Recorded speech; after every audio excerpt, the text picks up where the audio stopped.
La 4G Batelma vous présente Ni Vavao.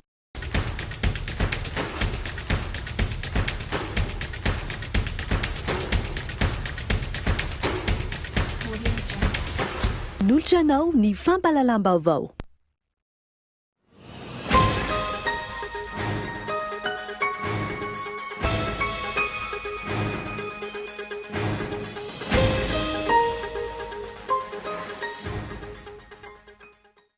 Miampy 7 ireo vao marina fa mitondra ny tsimok'aretina coronavirus araky ny tatra izay navoaka ny teo anivon'ny CCO Ivato Covid-19 tamin'ity androany ity.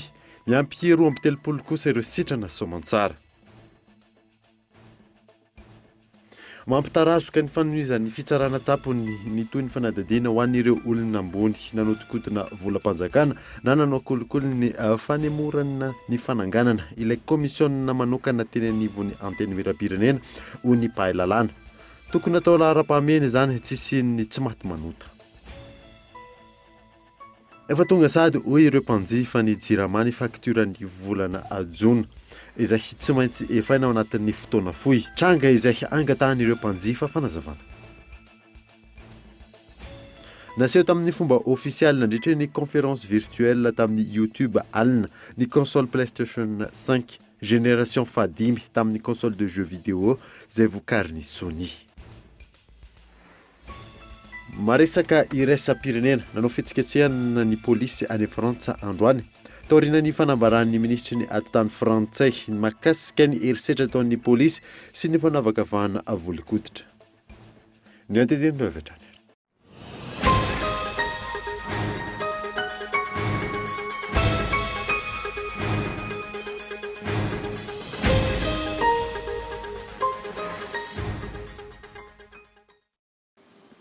Finaritra tompoko lahy sy tompoko vavy fotoana vaovao eto amin'ny Kultivika Manasanoara anaraka izany hatramin'ny farany.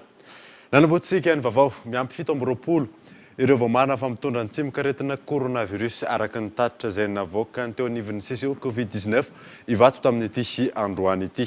Miampy 2 kosa ireo sitrana soamantsara Henri Florent. Araka ny tatitra avy eo anivon'ny CCO Ivato ny tolakandro teo, niampy 17 indray ireo olona voamarina fa mitondra ny tsimok'aretina coronavirus eto Madagasikara, raha toka niampy 2 ireo sitrana soamantsara. Ireo tranga vaovao 17 ireo dia noho ny fitiliana natao ny Institut Pasteur de Madagascar sy ny Centre d'infectiologie Charles Mérieux. Ny Institut Pasteur de Madagascar dia nanao fitiliana ray sy roanjato dia 12 ny isan'ny tsimok'aretina olona mitondra tsimok'aretina zany voatily tao anatin'ireo ray sy roanjato ireo. Ireo fitiliana ireo zany dia avy amina olona natao fakana singa teto Antananarivo sy tany amin'ny faritany Toamasina. Ny Centre d'infectiologie Charles Mérieux kosa 70 ny fitambaran'ny fitiliana nataony. Dia takizay ihany koa nahita olona vaovao 12 mitondra tsimok'aretina izy tamin'ireo 70 ireo zany dia teto Antananarivo sy tany Toamasina moa zany ireo olona ireo fa hiditra amin'izay Tsiprian'ilay toerana nahitana an'ireo tranga vaovao 17 ireo moa zany tsika indray rehefa avy eo. Zany hoe 273 zany totalin'ny fitiliana natao nahazahoana an'ireo olona 17 izay nahitana ny tsimok'aretina coronavirus ireo. Tahaka izao kosa ny fitsinjarana ho an'izy 17 ireo araka ny tatitra.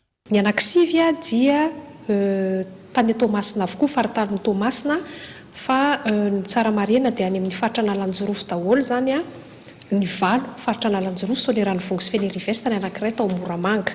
Teto Antananarivo dia 12 zany tao anatin'ilay 17 dia avy eto Antananarivo nisy ny avy any Rivomamo ny anankiray ary ny ambiny zany 17 dia teto Antananarivo teto amin'ny Antananarivo fadimy Ambohimanarina Ivato Manjakaray Talatamaty 67 hectares Anjanahary. Mijanona ho 10 araka izany ireo namon'ny ainy, vokatry ity valina retina ity araka ny tatitra trany, tokony melo hatrany ny rehetra, ary anaraka ny fepetra rehetra izay efa noraisina, mahakasika ny fiadiana amin'ity valana retina ity. Tsy mitombina ny filazana fa isy anonkana ny birao maharitra sy ny filohan'ny anteny merapirenena ho ny filoha-lefitra tamin'ity androany ity. Akoatr'izay evidy 4 ireo solo-mavamboaka ary alotsy kelikely amin'ireo concessionnaire izany raha ny tapaka. Io ny nasaina. Atreto tsy misy fanangonantsony na fieverana ny anongana ny filohan'ny anteny miram-pirenena Razana Masoa Kristina sy ireo bromaharitra eny anivon'ny anteny miram-pirenena ary sarotra ny atongavana amin'izany noho ny fananany solombavambahoaka IRD Maronis hoy ny filoha lefitry ny anteny miram-pirenena eto Antananarivo androany teny Tsimbazaza. Ny ilazako hoe tsy mitombina zany dia raha misy dingana tsy maintsy lalovana zany amin'izay dia izahay ato amin'ny bureau maharitra zany dia tsy maintsy mahalala an'izany voalohany ary ny manarakaraka an'izay dia misy isa tratrarina vao tombona ilay fanonganana ny bureau maharitra na filoha ohatra dia fantatreo hoe ranona satria misy sonia io zavatra io zany ka noho izany zany tsy mbola misy an'izany mihitsy hatramin'izao ary minoanareo fa tsy isy zany. Momba ny resaka katikaran'ireo solombavambahoaka maro ny resaka mandeha ny Tsimbazaza ao ny hoe angataka amin'ny fitondram-panjakana indrindra ho an'ireo solombavambahoaka any amin'ny distrika Sardalana. Resaka mandeha ihany koa ny hoe asolo fitaovana fanamboaran-dalana alefa isaky ny distrika ny vidin'ireo katikatara. Ankehitriny tapaka nandritra ny fivorian'ireo solombavambahoaka ho hiatrany ny fanazavana fa hividy katikatara ireo solombavambahoaka ary alotsikelikely amin'ny tampikarama izany. Nisy dinidika nataony samy solombavambahoaka tato na ny mpanohatra io na ny mpanohana ny fitondrama dia nanapa-kevitra fa hoe ifampidinika amin'ny mpitondra fanjakana fa ilaina le katikatara ary ny fanapahan-kevitra farany tato zany dia hovidiny debité ny katikatara fa alohany tsy kelikely amin'ny karama mandra-pahavita ny mandahany. Andrasana araka izany izay ho toy n'ity resaka katikatara ity izay saika isaky ny fepitoam-piasan'ny solombavambahoaka ary enesana feo hatrany.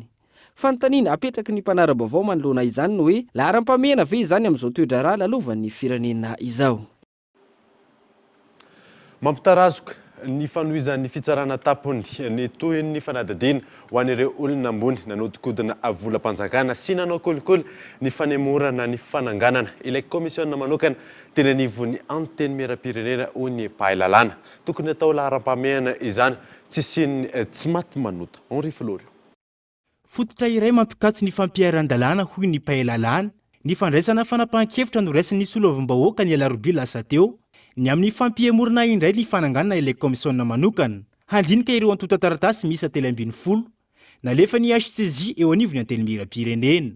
Ny fitsanganan'ny komisiona sy ny fandiniana ireo antota-taratasy ireo izay fototra iray lehibe ahafana manenjika ireo olona ambony nanao kolikoly sy nanodikodina volam-panjakana teto amin'ny firenena. Mitarazoka araka izany ny asan'ny fahefampitsarana mahefa vokatry ny tsy fitsanganana ity komisiona ity. Ny nametrahana ny fitsarana avo dia ny mba ahafahana miantoka ny fitovian'ny tompon'andraikitra rehetra sy ny olom-pirenena tsotra manoloana ny lalàna. Azo lazaina hoe mampiadana ny fandraisana andraikitra tokony ho ataon'ny fitsarana ny tsy famoahan'ny anteny miram-pirenena ny fanapahan-kevitra izay raisiny satria miankina amin'ny fanapahan-kevitra miankina amin'ny fahazoan-dalana omen'ny anteny miram-pirenena ny ahafahan'ny fitsarana avo manohy na tsy manohy ny fanenjehana tompon'andraiki-panjakana ambony anankiray. Raha ny fantatra isan'ny vendondra raha petraky ny fitondram-panjakana amin'izao fotoana izao ny fampiarana ny tany-tandalàna ary ny fanenjehana ny kolikoly. Miandry ny fanapahan-kevitra ireo solombavambahoaka araka izany ny toy ny fanadihadiana atao ny fitsarana manoloana ireo raharaha misy telo ambin'ny folo eo am-pelantanana izy ireo. Miverina tsikelikely ny sidina anatiny izay tanterahan'ny kompani pitaterana Tsaradia. Hatreto ireo olona manam-paniriana ody any an-tanindrazany no tanterina miampy ny entana raha ny fanazavan'ny tompon'andraikitra fanadihana. Pandeha miisa 80 no tanteriny kompani pitaterana Tsaradia atao anatin'ny 27 ora vokatry ny fiara-miasa amin'ny masevo frantsay. androany ireo teratany vahiny tany Diego sy Nosy Be no naterina tany amin'ny Nosy La Réunion ka mpandeha misa 90 no nentina. Itory amin'ny pitso izay fitaterana ireo teratany vahiny maniry ody any an-tanindrazany izay ka sidina roa no tanterahana ahafahana mitondra ireo mpandeha 20 Mangatakatsika autorisation spéciale any amin'ny CCO, centre de commandement opérationnel, moa izy manome lalana. Dia zavatra ataonay zao tsika miteny zao zany misy mifangatahan'ireo maiso ivonga fa nilazay koa zay na ny ambassade sy ny any chancellerie mangataka anao rapatriement. Tsy monina fotsiny zay satria mba nahazo autorisation spéciale nangataka hoe reto olona andeha hivoaka any velany. Dia manaraka ny fepetra napetraky ny ACM sy ny ministère en santé mihitsy moa amizay. Dia mbola isy ny manaraka tiako mariana hoe mbola isy 4000 olona te hody any aminy satria aza tino fa ny any amin'izareo zao ohatra manomboka misokatra efa midina le contamination dia ty amintsika indray moa ny avery ny any manomboka koa ny ete manomboka miafana ny andro tahaka ireo sidina teo aloha tsy hijanona eto Antananarivo ireo mpandeha fa avy hatrany dia hiazo any Nosy La Réunion raha ny fanazavana hatrany no mafisana ny fepetra ara-pahasalamana ahafahana misoroka ny fiparihan'ny valanaretina coronavirus. Ito ihany koa ny fitondrana ireo entana ahafahana manarina ny orinasa raha ny fanazavana hatrany. Dia ireo olona rapatrien'ireo tsy afaka mijanona eto Antananarivo fa mitransita fotsiny satria na eto Antananarivo na ny Diego moa zany hitanao any izy dia lasa fa tsy hoe mijanona 2 andro na 2 andro satria le correspondance jerena dia iny koa manena le propagation ny pandémie ngamba ny azoko lazaina azy.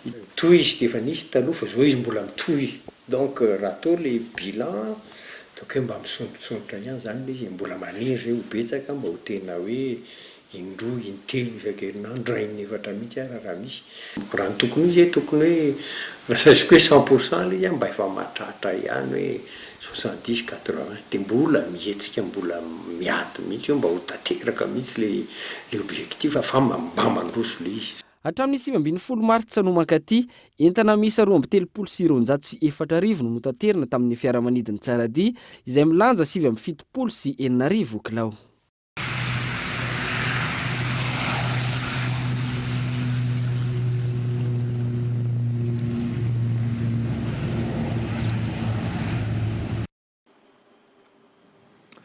Nanatanteraka fivoriana tamin'ny alalan'ny vidéoconférence ireo firenena mpikambana eo anivon'ny Union Africaine isan'izany Madagasikara. Teboka anisan'ny songadina tamin'izany ny ahafahan'ireo firenena afrikaina mifanampy manoloana ny valanaretina coronavirus fanadina. Tontosa omaly fa araky ambin'ny 10 ny volana Jona tamin'ny alalan'ny fifandraisan-davitra na ny vidéoconférence ny fivorian'ireo filoham-pirenena mpikambana eo anivon'ny Union Africaine. Anisan'ny songadina nandritra izany fivoriana izany ny paikady entin'ireo firenena afrikanina mifanampy amin'ny fiatrena ny valanaretina coronavirus. Isany amin'izany ny fepetra noraisin'ny fikambanana isam-paritra mikasika ny famoahana ny lisitsireo fitaovana laharam-pahamehana ilaina ao anatin'ny vanim-potoana ny fihibohana. Eo ihany koa ny fametrahana ny sehatra ara-barotra numerika na ny zone de libre échange numérique ahafahana manamora ny fifanankalozana eo amin'ny samy firenena afrikanina. Ankoatr'izay, nambara nandritra izany fivoriana izany ny fampidirana ny sehatra tsy miankina amin'ny famokarana ireo fitaovam-pitsaboana ilaina amin'ny adatao amin'ny Covid-19. Atao laharam-pahamehana isitraka izany ireo firenena afrikana sahirana mpikambana eo anivon'ny Union Africaine. Ho an'ny Madagasikara manokana, ny ministry ny raharaham-bahiny Tendrazana Arvelo Jacob no nisolo tena ny filoham-pirenena Andry Rajoelina nandritra ity fivorian'ny Union Africaine ity. Notsindriny manokana tamin'izany ny mahazava-dehibe ny fanamafisana ny fifanankalozana eo amin'ny samy firenena afrikanina mikasika ireo vahaolana ara-pahasalamana hita ary ny fitrandrana ireo harena voajanahary izay isany ananan'ny kontinanta afrikanina. Nambara ny ministry ny raharaham-bahiny malagasy ihany koa fa tokony ho amporisihana ny sehatra tsy miankina amin'ny fampandrosoana ny famokarana ara-panafody sy ny fitaovam-piarovana manokana ilaina amin'izao fisian'ny valanaretina coronavirus izao. Arak'izany, nisy ny famoahana ny plateforme africaine izay ahafahan'ireo firenena afrikanina manao ny fangatahana ara-pitaovana entina hitsaboana manoloana ny Covid-19. Ireo fitaovana ireo izay azo amin'ny vidiny ambany. Mahakasika ny fiatrehana ny coronavirus mbola mitazona ny heviny mahakasika ny tsy tokony isian'ny fihibohana amin'ny ampahany ho an'ny Tomasina ny solombavambahoaka Roland Ratsiraka fanadina. Tafiditra tanteraka ao anatin'ny dingana fahatelo amin'ny ady atao amin'ny coronavirus ny firenena malagasy amin'izao fotoana izao satria efa mianaka manerana ny nosy ny valana retina. Mbola mitoy hatreto ny fampiarana ireo fepetra ara-pahasalamana ary mbola ao anatin'ny fiboana amin'ny ampahany Madagasikara na dia efa nianalefaka azy ireo fepetra ho an'ireo faritra sasany. Natokana hifehezana sy analefana ny voka-dratsy teraka ity aretina ity ny dingana fahatelo. Mifanohitra tanteraka amin'ireo fepetra tokony ho raisina mandritra ity dingana fahatelo ity ny vahaolana narosi ny solombavam-bahoaka ny Toamasina voalohany ho fitantanana ny valana retina sy ny fanarenana ny toe-karena sy ny lafiny sosialy any Toamasina faritany izay ahitana trangana coronavirus betsaka indrindra ankehitriny. Mbola mitazana ny heviny ny amin'ny tsy tokony sy ny fiboana amin'ny ampahan'ny tenany ary mbola miziriziry amin'ny tokony amelana malalaka ny vahoaka any Toamasina. Tsy mifanipaka amin'le problème l'épidémie ve le solution entina. Le olana nefa hatramin'ny voalohany ty confinement zarizary ty tsy tokony natao mihitsy teto Madagasikara io resaka confinement io na dia indray mandeha. Donc zany avelao any io resaka confinement io fa io de toute façon tsy définition na confinement zany misy embouteillage zany feto Madagasikara foana misy an'io. Isan'ny nivoatra nandritry ny valan-dresaka ho an'ny mpanao gazety no totosainy ity olom-boafidy ity androany ihany koa ny tsy tokony hanafangaroana ny toedrara ara-pahasalamana sy ny raharaha politika sy ny tokony andiniany fitondram-panjakana izay ho lahara-pahamehana amin'ny ady atao. Mitaky ny amoahan'ny fanjakana drafitra sy Tetiandro Mazava makasika ny fomba hiatrehana ity valana retina ity ny solombavam-bahoaka Roland Ratsiraka. Tokony misy plan mazava hoe ny RN2 dia amin'izao daty zao dia sokafantsika. Dia mba mivonona amin'izany ny olona.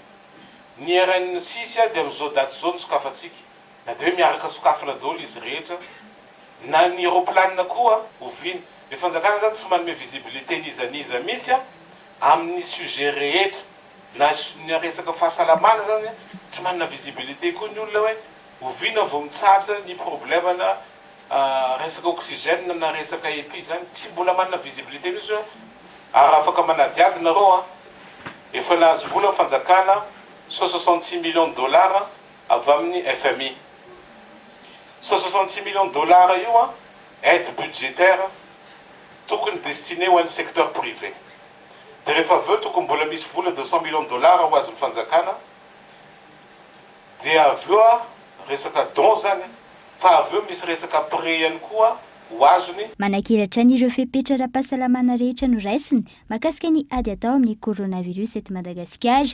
Andrasana ny mety ho fivaran'izany fepetra izany mandritry ny lahatenin'ny Flo Andry Rajoelina amin'ny lahady ho avy izao. Efa tonga sady ny fakturan'ny jirama ho ireo mpanjifa ho an'ny volana Jona izay tsy maintsy efaina ao anatin'ny fotoana fohy tranga izay angatahany izy ireo fanazavana. Ny alarany avison. Miteraka resabe eo amin'ny tambajotra serasera ny fahatongavan'ny fakturan'ny jirama volana Jona sahady androany faharoa ambin'ny folo ny volana. Raha ny filazan'ireo mpanjifa mihoatra noho ny fandaniana teo aloha ity faktura voatonga ity, ny volana diavina nefa tsy tapitra akory. Faktura izay tonga mialoha ny fahitana ny fandaniana ny volana Jiona.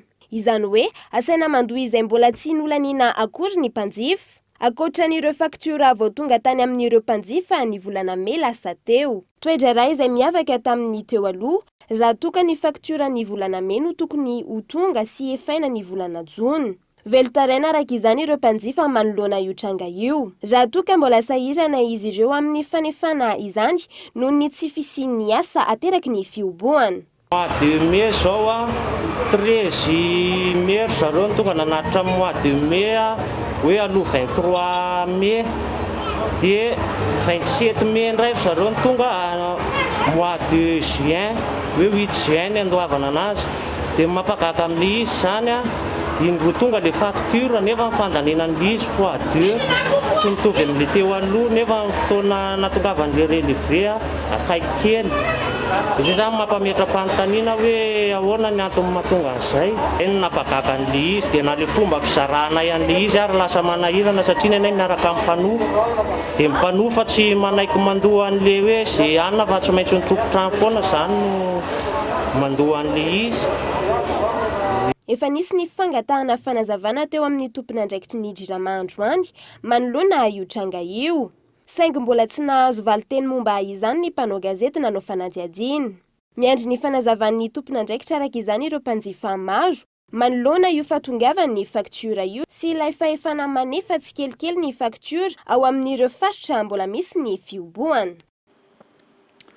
Nitrangana savorivory tao amin'ny fokontany Ampasimazava androany tokony tamin'ny iray ora atoandro teo fifamaliana teo amin'ireo mpitandron'ny filaminana izay iraky ny CRCO Antsinanana izay manaraka ireo fiara mpitatitra marary ankilany ary fianakavian'ny marary ny andaniny fanandina. Miamanano sarotra ny fanelanelana natao amin'ireo olona izay fantatra fa mitondra ny tsimikaretina coronavirus sy ireo iraky ny CRCO na ny Centre Régional de Commandement Opérationnel izay maka ireo olona fantatra fa mitondra ny tsimikaretina hoentina eny amin'ny toeram-pitsaboana.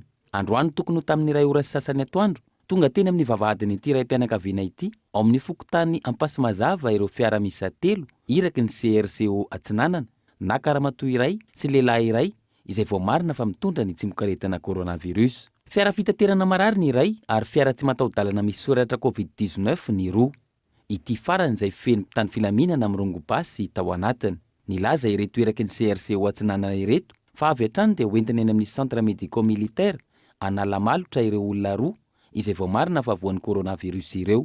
Ny angavy nefa ity raim-pianakaviana ity mba tsy ho alefa any ilay havany fa mba eo an-tanàna ihany no andraisana azy noho ny antony maro samihafa. Nanomboka teo ny fanolanana teo amin'ireo mpitandro filaminana sy ny fianakaviana. Zavatra hitako tena tena marina le mpitandro filaminana tokony handamina an'le zavatra nanakorontana indray ny teny ratsy ho an'le olona alainy zareo zany. Dia lasa nisy savorivory le zavatra dia misy filaminana tokony amboarina zany eo any avy mpitandro filaminana tsy handamina vahoaka ny asa fa tsy hanakorontana sy vahoaka. Dia zay zany le zavatra nitranga teto androany le olona efa manaiky andeha hoany fa le polisy zany ohatra mitady ampiasa force be ana zany dia zay zavatra nitranga teto androany. Lasa problème be zany fangalana an'le marary. Nieritreretiko hoe nakany ramse iny indray mandeha iny karaha nilamina be takeo. Ka rehefa nalaka an'le ireto farany reto ndraika satria nivaly le test natao tamin'ny ray andro zay za misy 12 natao test teo. Ary rehefa alaka an'igny ndraika zareo lasa problème be wa miaraka amin'ny polisy maramile ino mandeha amin'izay opa variraraka amin'izany. Vor nefany raha olona alaka olo marary zany alongany dia tsy tokony karahan'izay fa fieritreretako anazy karaha le olona le mandresy lahatra le olo mivavaka regny hoe ho resy lahatra anao hoe zao ane ny tokony atao mba tsy zao anao fieritreretako anazy. Fa karana ninjareka igny agnalagnala pasika akagny mety momikatin'olona zareo Tegna malahelo zary mampalahelo. Avako marary, za marary, menasy ve to amina? Tsy menasy nde ngalana olo an-tragno. Fampiresahana mbola veriko ihany fa olona rono nakanay ambulancier raika de médecin raika. Ary tena mpahatsoragna nangalanjarenay resaka milamina. Fa tsy tika lakinikov sy ragnarangam-basy ande ngalana olo andendakoro. Tsy mety zany zay tsy nilefa mbola heriko ihany nisy procédure telo natao samby ny tanterahanay zany hitanjareo ny tragnonay fa maninona moa nde fasana régimente zay tegna malahelo Vory maro ny fokon'olona nanatrika io famaliana io. Misy aza ny voatrerin'ireo mpitandro filaminana rehefa nakasary. Araka ny fantatra, tranga fahatelo nahitana savorivory ity tranga tao Ampasimazava Tomasina ity tatao anatin'ny herinandro. Ny iray tao Tanambaosaingy, ny iray kosa tao Andranomadio tamin'ny fiandohaniny ity herinandro ity hatrany. Lafim-baovao hafa kosa indray mpiofana manana fahasembanana miisa 5 no nahazo mari-pakasitrahana androany mariky ny fahavitan'ny fiofana izay nitotsain'izy ireo teo anivon'ny CNFPPSH. Misy ihany koa ireo novatsiana fitaovana. Henri Flora.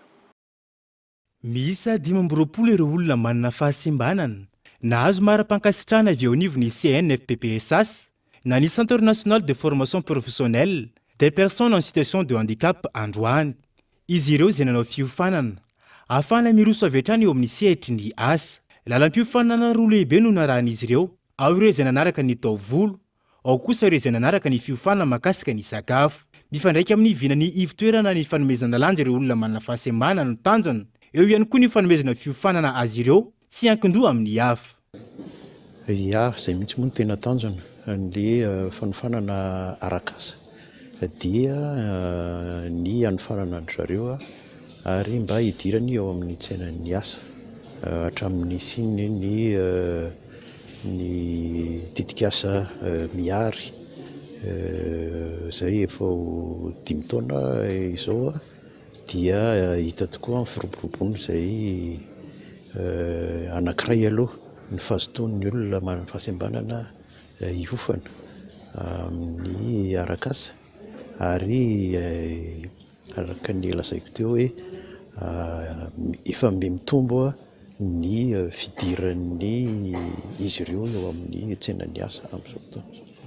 Fa ankoatra azy 5 mianadahy ireo, mpiofana efa navita fiofanana teo aloha miisa 5 izay nandray anjara tamin'ny fifaninanana mamorona tetikasa ihany koa no novatsy ny projet miary fitaovana tamin'ity androany ity ho fanampiana azy ireo ho afaka miasa avy hatrany tsy anterany amin'ny olona. Ny tetikasa miary zany anisan'ny tanjona dia miofana mba hiary azona fiainana manjary dia ao anatin'izay indrindra zany no nanolorana fitaovana hoentina miainga anatanterahany asa fiariana ho an'ilay olona manana fahasembanana izay navita fiofanana efa tamin'ny taona 2014 izy ireo navita fiofanana dia aorian'ilay fiofanana arakasa nataony dia mbola niofana izy mikasika ny hoe fomba fitantanana tetikasa, fomba fananganana tetikasa dia taorian'izay nisy fifaninanana tetikasa mendrika zany karakarain'ny tetikasa dia misy olona manana fahasembanana 5 anisan'ireo nanana tetikasa mendrika zany tamin'ny taona 2014 dia androany izy ireo tolorana an'ireo fitaovan'ireo mba ahafahany miainga zany anampiany ihany koa izay zavatra efa misy any aminy zany. Iroso amin'ny fandraisana mpiofana vaovao araka izany ny fitoerana ho fanampiana ireo olona manana fahasembanana.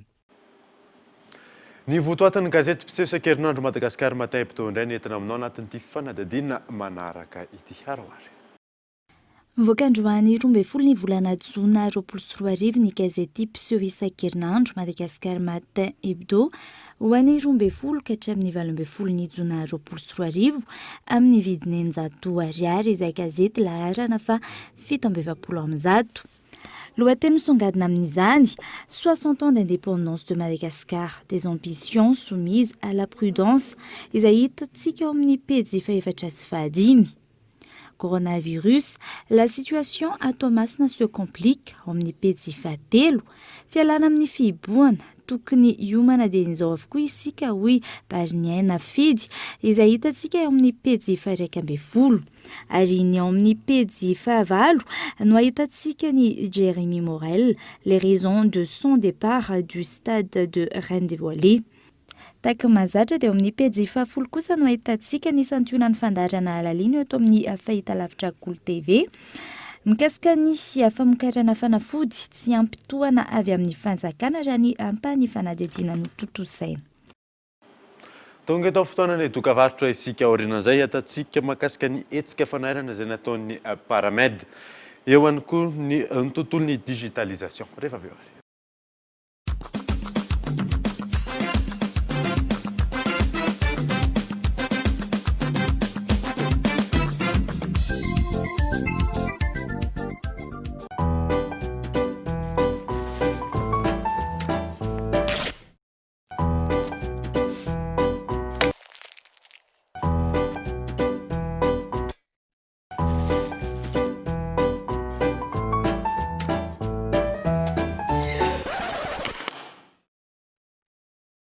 Résistant et sympa comme ton papa. Pour la fête des pères, profitez de 20% de remise sur tous les smartphones Telma. Et le Titan est à seulement 149 milliards TTC. Rendez-vous vite en Telma Shop.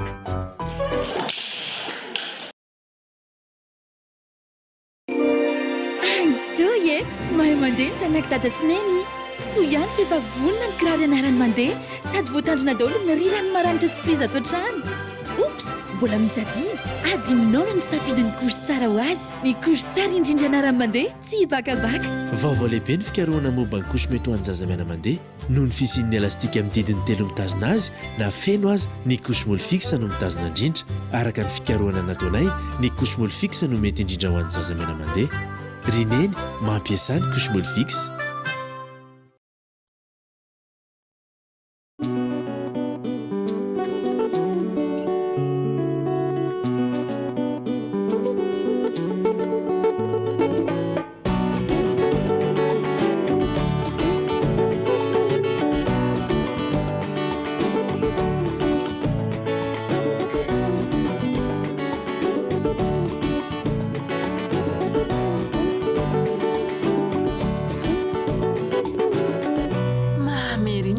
miaraka amin'ny Goudy.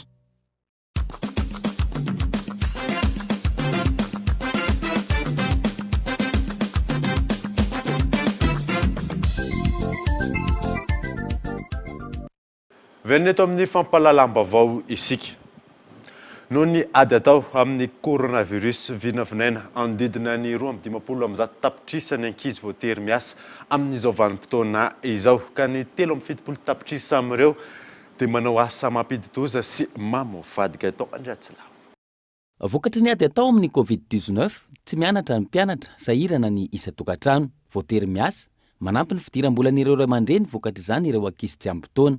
Raha ny tatitra voaray, vinavinaina ny didina ny 20 tapitrisa ny ankizy voatery miasa amin'izao vanim-potoana izao ka ny 70 tapitrisa amin'ireo manao asa mampidi-doza sy mamoa fady. Ankoatr'ireo, mitombo ny ora sy ny andro iasana amin'izao fotoana fikatona ny sekoly izao. Natombo karaka izany ny fanadihadiana ahafana mamaritra ny hetsika mivaingana andraisana an-tanana azy ireo. Ireo ankizy miasa amin'ny trano fandraisam-bahiny, amin'ny trano fisakafoanana, ny fitrandrahana vato, ny fanamboarana biriky, ny fivarotam-pena, ny asan-trano ary ny toeram-pisandrahana. Izany no natao dia mba hamaritana ny hetsika mivaingana izay atao momba ireo ankizy ireo amin'ireo sehatra isan-karazany izay voatonona teo aloha. Tsara marina fa eto Madagasikara ny 2.3 isan-jato amin'ireo zaza 5 ka hatramin'ny 17 taona dia miasa ao anatin'ny sehatra mampidi-doza izay manala ny zon'ny zaza amin'ny fahazazany izany. Ny fahaiza-manaony sy ny fahamendrehany ary manimba ny fianarany koa, ny fahasalamany, ara-batana sy ara-tsaina.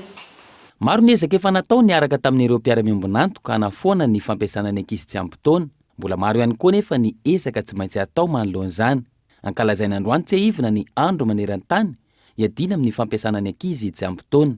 Lohevitra ny safidinany hoe Covid-19 hoarovantsika ny fampiasana ny ankizy, ny anio mihoatra ny hatr'izay.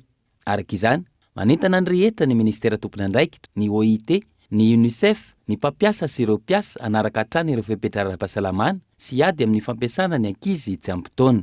Te hanentana hatrany izahay ireo malagasy rehetra, indrindra fa ny ankizy amin'ny fanajana ireo hetsika fiarovana amin'ny Covid-19 ka anisan'izany voalohany indrindra manasa matetika ny tanana amin'ny rano madio sy savony, manaova ny arotava sy ny arorona amin'ny fomba tena izy, manajany elanelana 1.2 metatra ka ndao isika hiaraka hiaro ny zanantsika amin'ny fampiasana azy, ny anio ny ohatra ny hatr'izay.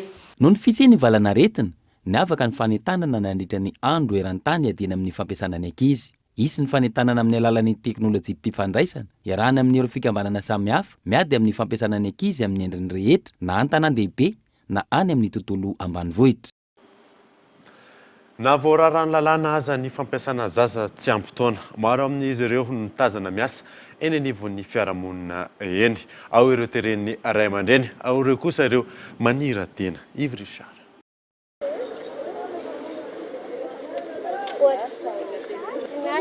Zao izy zao le roapolo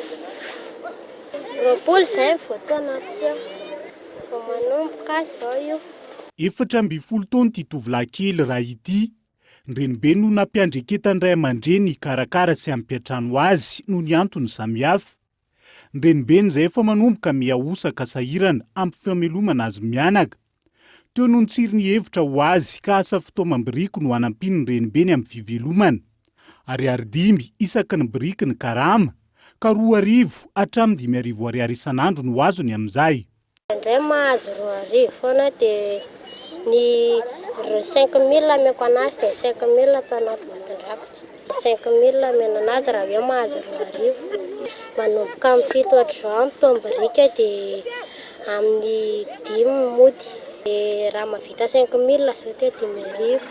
Dia raha dimandrato dia dimandrato sy 2,000 ny azo.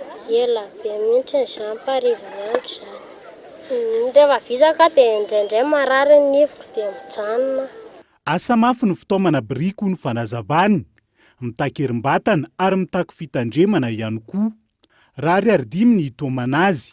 Vidin'ny briky izay mananika ny 20 hatramin'ny 100 ariary no tsy maintsy efaina raha manimba briky ray. Tsy mihoatra ny 10 arak'izany no zakany noho ny alaviran-dalana sy ny fiakarana itaomana ny briky. Zato raha hoe mamaky briky anankiray. Anjainjay ihany rehefa tena vizaka be iny dia mindrera ho azy dia misy vaky le briky. Mafy ihany le izy aloha le miakatra amin'le izy fa zany hoe tsy izy vola dia tsy maintsy manao. Laha tsy ohatr'izao le izy dia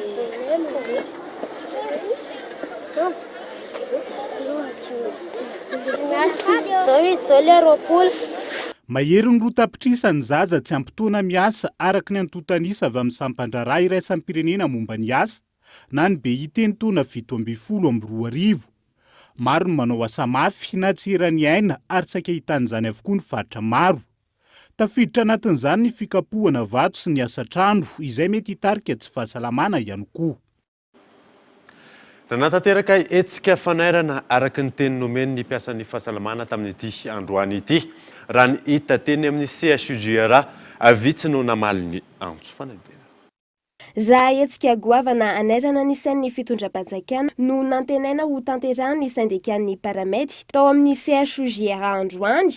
Nifanohitra tamin'izany nefa ny zavatra nitranga teny an-toerana. Mpiasan'ny fahasalamana vitsivitsy no hita niantrana teny an-toerana izay tsy nahazo niditra ny vavahadin'ny hopitaly. Ny filohan'ny syndikan'ny paramedy ihany no afaka niditra ka afatra mafonja no nentiny anairana nisan'ny fitondram-panjakana. Voalohany aloha isaorana ny fitondram-panjakana na me prime sainga mendrika hoy izahay ary sahaza raha toka mahazo prime daholo ny any amin'ny toeram-pitsaboana ny coronavirus rehetra. Faharoa dia efa misy volavolana didim-panjakana sy didim-pitondrana napetraky ny ministère any andoavana ny indemnité de risque ho an'ny mpiasan'ny fahasalamana amin'izao ady atao amin'ny coronavirus zao.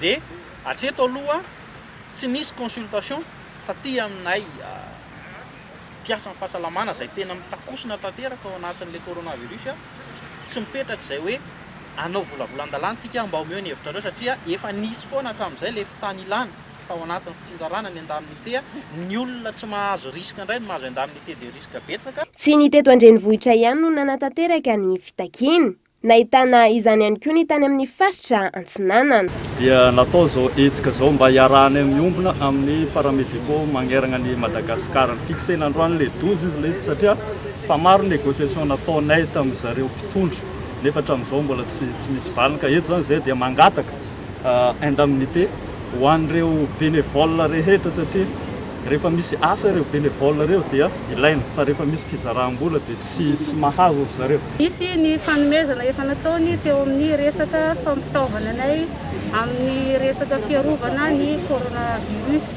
nefa tsy ampy le izy. Tianay manamarika fa tsy ampy le izy izay antony mahatonga anay miteny amin'izao fotoana izao satria misy ny fitaovana tsy mahafa-po ka mahatonga ny namanay sasany izay tsy voaro amin'ny resaka coronavirus. Misy zany mpiasan'ny fahasalamana maromaro manaraka fitsaboana indrindrandrindra misy koa ireo izay mampalahelo fa tena ndosiny mpamatesana mihitsy noho izay tsy fampiny fitaovana izay. Isy ny tatitra alefa eny amin'ny OIT na ny Organisation Internationale du Travail. Ametraka fitarainana eny amin'ny fitsarana ihany koa izy ireo araka ny fanambarany filohan'ny syndikan'ny paramedy hatrany. Raha tsy mivaly ny etaetan'izy ireo mbola hitoy ny fitakiana. Ankoatra ny teto Antananarivo renivohitra sy tao Toamasina nanao hetsika fanairana ihany koa ireo paramedy rehetra tao Vakinankaratra tamin'ity androany ity. Kolo TV Antsirabe. Anisan'ny nandray anjara tamin'ny hetsika nasionaly izay natao ny paramedy rehetra manerana nosy ho fanairana fitondram-panjakana ny teto amin'ny renivohitra Vakinankaratra tamin'ity anio ity ary teto amin'ny hôpitaly lehibe CHRR eto Antsirabe no nanamariana ireo paramedy avy eto Vakinankaratra ny fitakiana izay nataon'izy ireo. Teboka telo lehibe no tena takiana ireto mpiasan'ny fahasalamana ireto indrindra fa eo amin'ny sehatra ny fampitaovana entina miaro amin'izao ady atao amin'ny valanaretina coronavirus izao. Mirantiranty moa tamin'ny banderole teo ny zavatra telo no takianay dia omena motivation zany zay na ny indemnité de risque na prime de risque dia ny formation ampy sy ara-potoana miaraka amin'ny EPI zany na ny équipement de protection individuelle satria raha hiatrika an'izany rehetra zany tsika dia tsy maintsy mila ny EPI io ampy sy ara-potoana iarovana ny mpitsabo zany io amin'ny ankapobeny satria raha tsy ampy sy tonga ara-potoana le izy dia lasa ny mpitsabo indray izay miandraikitra ny marary no lasa sorona sy lasa mety amida amin'ny olona hafa sy ny mpitsabo hafa sy ny marary hafa. Miisa telo ireo toerana eto Antsirabe renivohitra no natao andraisan'ireo olona izay ara-maso akaiky ny fahasalamany ary anisan'ireo mandray antanan'ireo olona atao mise en quarantaine ireo ihany koa ireo mpiasa amin'ny fahasalamany eto amin'ity hôpitaly lehibe ity. Ampitanteraka ny fampitaovana amin'ny fandraisan'ireo marary ny valana retina saingy ny any amin'ireo sapan-draharaha samihafa kosa no mila jerena akaiky satria maro ireo marary izay mifanerasera amin'izy ireo. Ahay zany rehefa manao garda dia mahazo ny EPI complet fa ny any amin'ny service no tsy misy ary le any amin'ny service any tsy misy ny coronavirus raha tsika mahalala fa itsy misy porteur saine fa ny EPI eto amin'ny CHRR zany dia mahazo complet izahay rehefa garda corona. Fantatra fa mbola tsy misy aloha hatretin'olona inana ihany koa marary ny valana retina coronavirus eto amin'ny faritra Vakinankaratra fa fanaraha-maso akaiky ny fivoaran'ny fahasalaman'ireo avy any amin'ny faritra hafa no tena atao. Andrasana araka izany ny valiteny ny fitondram-panjakana manoloana ny fitakiana izay ataon'ny reto mpiasa amin'ny fahasalamana ireto. Iara asa sampisandratra ny sehatry ny asa tanana eto amintsika ny ministeran'ny industrie sy ny ministeran'ny raham-bahiny misokatra ho an'ny mpanao asa tanana manerana ny nosy sy ny fifaninanana goavana prix de l'excellence artisanale Yves Richard. Ho fanatsarana ny sehatry ny asa tanana sy ho fanohanana ny mpisehatra noho ny fahavoazana ateraky ny Covid-19 isokatra ny fiofanana ho an'ny mpanao asa tanana mendrika eto Madagasikara. Misokajenina ny fifaninanana izay azo andraisan'ireo mpanao asa tanana tsankanavaka anjara anatin'ireo sehatr'asa 420. Kajiany izy teo araka ny voalazako teo ao ny momba ny mpanao asa tanana mendrika indrindra, ny mpanao asa tanana manondrana, ny fanomezana marim-boninahitra an'ireo mpanao asa tanana efa matianina ary ireo mpanao asa tanana vao izay vao misandratra ao anatin'ny asa tanana. Ny tanjana moa dia nomezana amin'ny toerany sy ny lanjany ny asa tanana sy ny mpanao asa tanana amin'izao fotoana. Ankoatra ny fanomezana mari-pakasitrahana ho an'ny mpanao asa tanana mendrika, amafisina ihany koa ny fampiofanana ka handray anjara amin'ny fampiofanana ireo sehatr'asa 420 ny Senam na Centre National de l'Artisanat Malagasy manomboka izao. Izana ampifanarahana amin'ny filana eo amin'ny sehatry ny asa ihany koa ny fampiofanana toy ireo nahazo mari-pakasitrahana androany.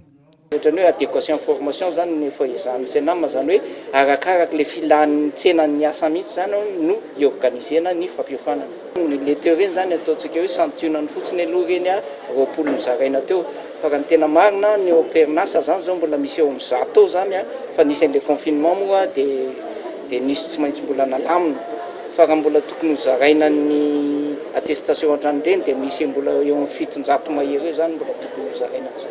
Atsangana ankoatran'io ny Cité des métiers sy ny Chambre des professions de l'artisanat ho fampidirana ny asa tanana eo amin'ny sehatry ny matianina.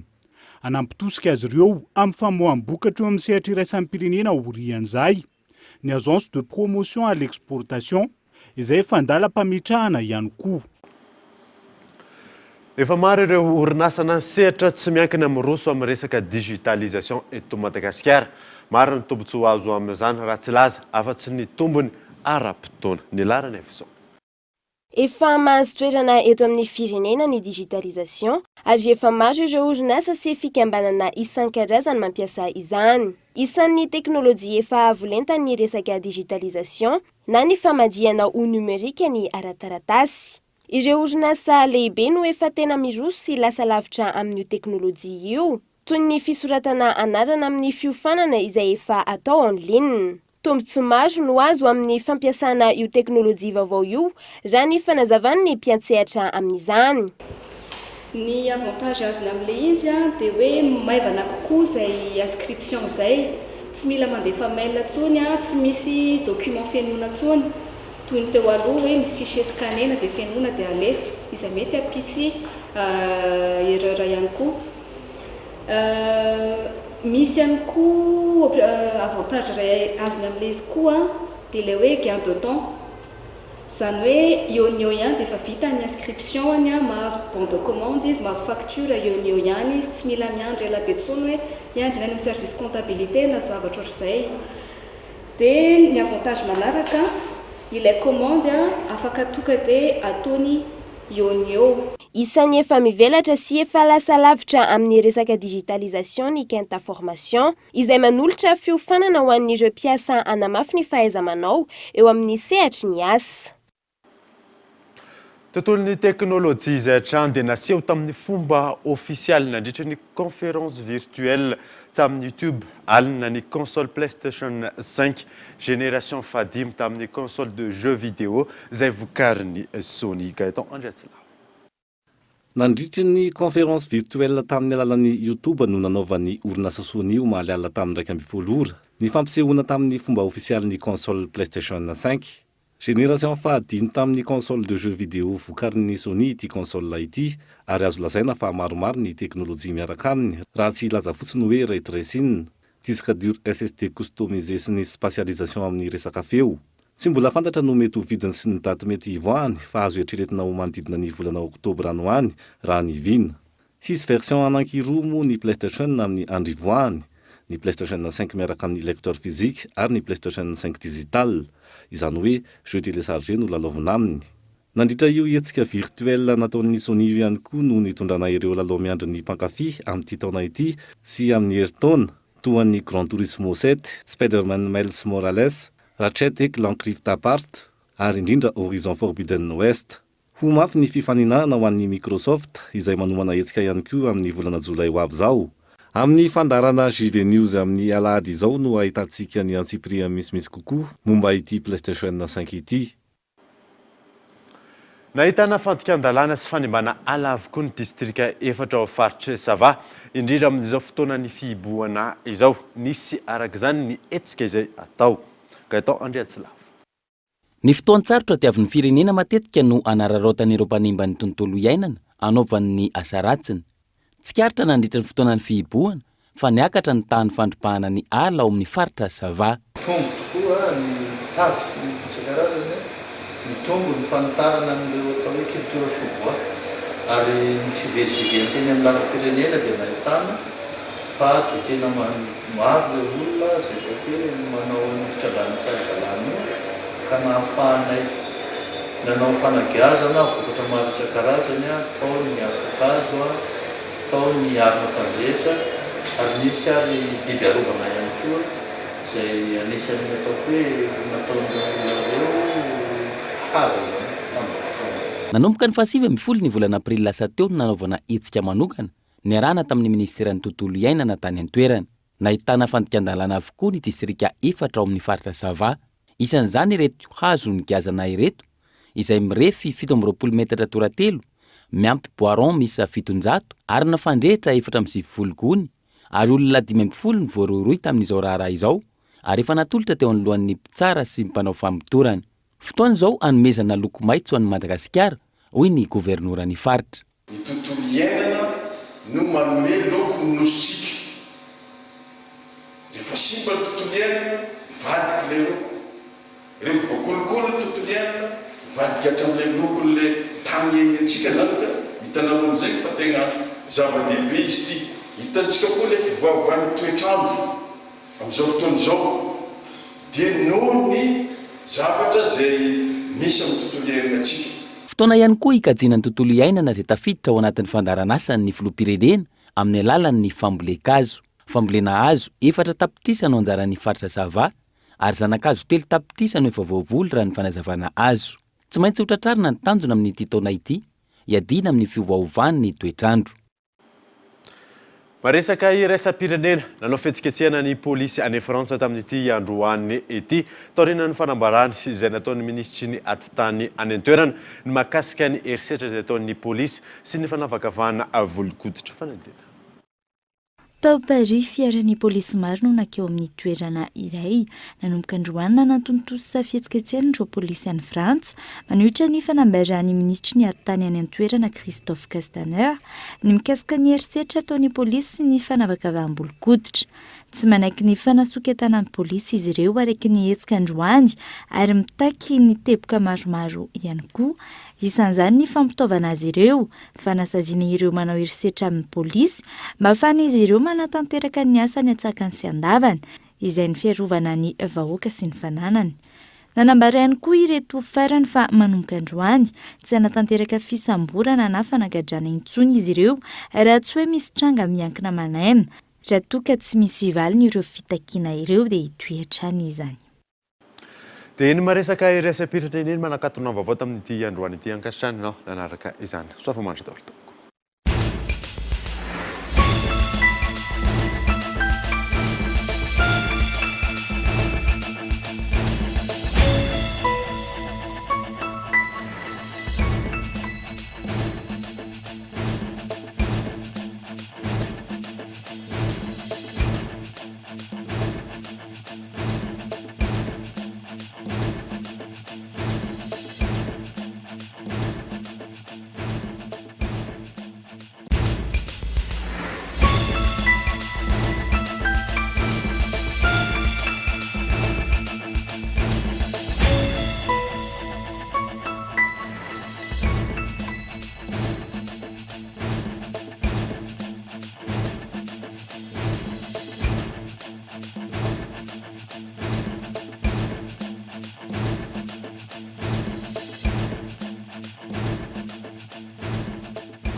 Nanolotra anao teo ny fampalalam-baovao.